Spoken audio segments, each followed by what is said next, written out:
probate. It just tells the probate court how you want things divided. Your will is also a backup to your trust. It covers anything you forgot to transfer. We'll call it a pour-over will. What about funding the trust? That sounds complicated. Funding means transferring your assets into your trust's name. For real estate, we prepare a deed. For bank accounts, you'll work with your financial institution using a certification of trust, a simple document that verifies the trust exists. Most banks and credit unions let you keep the same account numbers and checks. The only change is in their records. The mistake that costs most families thousands. Here's a situation I see constantly and costing families tens of thousands of dollars. Jane's parents set up a living trust 5 years ago. When her father passed away, her mother needed to make some home repairs and improvements. The loan officer told her she needed to deed the home out of the living trust and back into her name as an unmarried woman.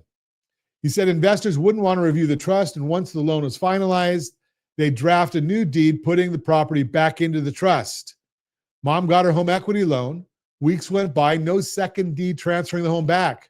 She didn't worry about it. The loan officer seemed professional. He knew what he was doing. A few years later, Mom passed away. Jane became successor trustee and began the after-death administration. While inventorying the trust assets, she found the home equity loan papers, but couldn't find a deed naming the trust as owner. Without that deed, the property wasn't in the trust. Jane faced a probate proceeding to sell the home exactly where the trust was designed to avoid. This happens all the time. California actually created a special procedure, the Hegstad petition, because this mistake is so common. You petition the court to confirm that the property was always intended to be in the trust and was inadvertently left out, but it requires convincing evidence and legal fees that could have been avoided with proper documentation. What sets this approach apart? Strategy beats rate always. That applies to estate planning just as much as it does to mortgages. Most people focus solely on taxes when thinking about estate planning, but estate planning is about more than taxes. It's family harmony. It's about making sure the right people make decisions if you can't. It's about protecting minor children and dependents with special needs. It's about peace of mind.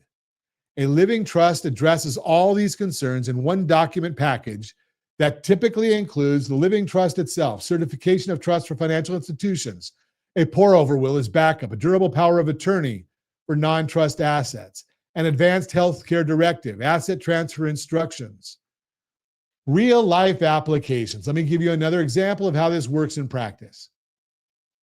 I work with many families who own real estate. When it comes time to refinance or access equity, having your property in a trust doesn't create problems. It prevents them.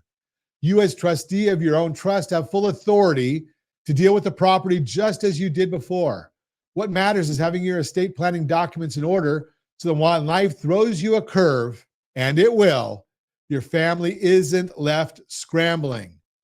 A trust is a great, great gift that you give to your family. Remember Dorothy's story from earlier? She had 3 daughters and tried to avoid probate by making one daughter a joint tenant on her primary residence.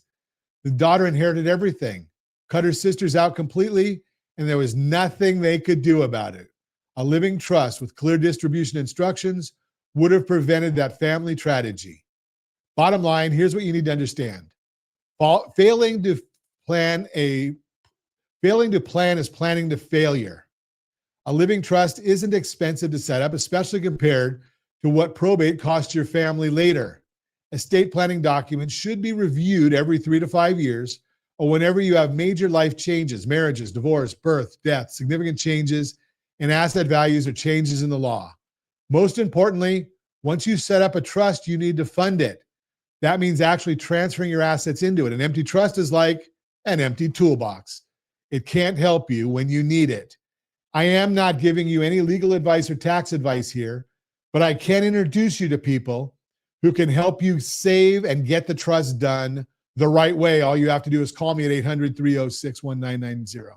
If you don't have an estate plan, or if you set one up years ago and haven't looked at it since, now is the time to take action. And also, we're going to be co-hosting a webinar on October 15th, 11 a.m. Pacific time, where we'll go deeper into estate planning strategies and answer specific questions. Reach out to us for details on how to register. You can always find more information at ronsiegelradio.com or schedule a discovery call at bookrs15.com. Remember, your family is counting on you to get this right. This is a gift to your family. Don't leave them unnecessarily problems during an already difficult time. That is our workshop for today, and it's brought to you by Borrow Smart. Borrow Smart. Get home, and you can find out more about Borrowing Smart at gethomeselect.com.